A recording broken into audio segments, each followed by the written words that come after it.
It's been almost a year since I paid my money and placed my order. I knew it was going to take a while. The demand was quite high. And with the pandemic, production schedules were thrown way off, and it kind of fell off my radar. Hadn't really forgotten about it, but I wasn't really thinking about it anymore. Then the other day, I got an email. It's done. Do you still want it? Heck yes, I still want it. So UPS has it in their hot little hands, and according to the tracking number, it should be here today.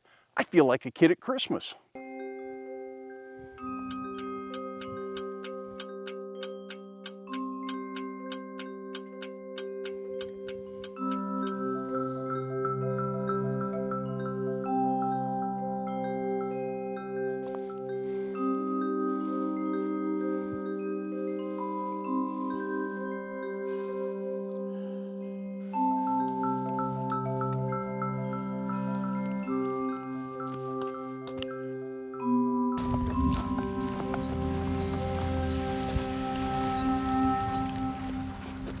I think this is it.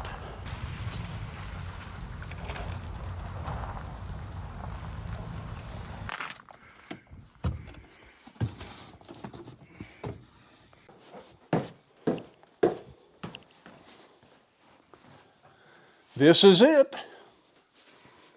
And it looks like Smitty's going to help us open it. So what do we get, Smitty? Says I'm just here for the box, so hurry up and get it emptied. We got this stuff. Got some of that stuff. Lots of this stuff. More of this stuff. I think that's all that's in here.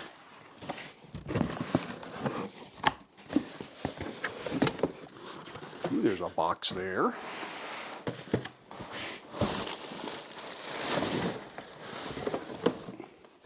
And another box.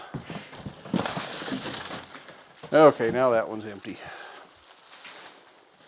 If I had not pre-ordered this, I might have not bothered at this point because finances are a little tighter these days, but since it was already ordered and the deposit was already made, and since it's something I was really looking forward to anyways, I went ahead and kept the order going.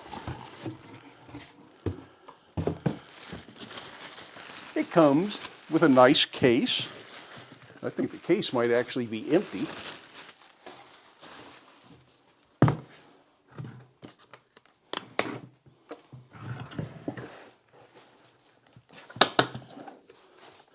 Ooh, the case isn't completely empty. There's some stuff in the case.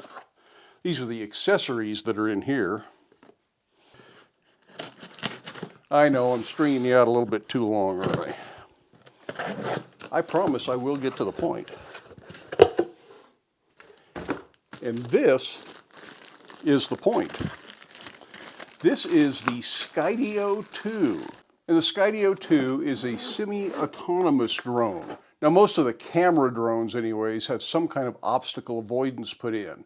But the way they work is they see an obstacle, they're flying up to a tree or a building or a person, whatever, they just stop. They aren't going to do anything until you figure out how to get it back out of that situation. The Skydio 2, on the other hand, has a set of 6 special cameras on it that don't do any photography work. All they do is take pictures of the surroundings and communicate that back to the drone at an incredibly high bit rate, as I understand. And then the drone thinks about where am I going to go? How am I going to get out of this situation? So when it flies up to an obstacle, it says I can go around it this way, over it, maybe under it, and it makes a decision and that's where it goes. People say it's nearly crash proof, although I've seen enough videos on YouTube that I know you can still crash one of these. But now I have to charge up batteries because I can't do anything with this, and it's going to be dark soon because it's getting later in the day. So it's going to be tomorrow before I can take this thing out and give it a test flight, but between now and then I should be able to charge it up. In the meantime, why don't we take a look at what's in all these boxes here, and I can set some of this stuff away. Smitty already got bored. Some help he is. So this is the basic kit. This is what you order initially. And it has the Skydio logo on there, which is really important because that is a feature for the drone. And we'll talk about that when we actually go out and fly it. So here then is the drone. And you can see there are 3 cameras on the top and 3 cameras on the bottom. And those are the navigation cameras, plus the 3-axis gimbal with the video camera on the front. So that's what makes sure this thing flies right. And it's got propellers, and it's interesting because the propellers are 2 on the top and 2 on the bottom, which is kind of unusual for a drone. It has a nice little charging block there and all the cables to plug it in and charge everything. Little lens cleaning cloth, extra propellers, and a battery. It says remove and discard. Ooh, okay, we'll do that. And the battery on this thing, which is kind of unusual, is magnetic. It just snaps in there. And that battery then becomes the landing feet, which is kind of an interesting thing. But I bet you I don't actually need that case because I went ahead and upgraded and got the kit that comes with a little bit better case and a few other things with it as well. There are a few extra cables in here for plugging the controller into different phones. So there's the one for my Apple phone there. It has 2 extra batteries. Looks like I hit the button on that battery. And it has a dual battery charger, so you can actually stick 2 batteries on there at once, plug that in, charge 2 batteries up while you've still got one in the drone.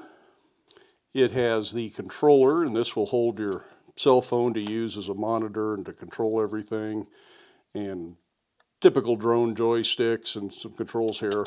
I'll have to read up on it and watch some YouTube videos, make sure I know what everything does there. And it has a beacon, and this is where all the magic in the Skydio is, and one of the reasons I was really looking forward to this drone. Also has some neutral density filters so it gets better images outside in bright daylight. Now if all you have is the basic kit, it comes with the drone, a charger, some cables to make sure you can plug it in and charge it, 1 battery, extra propellers.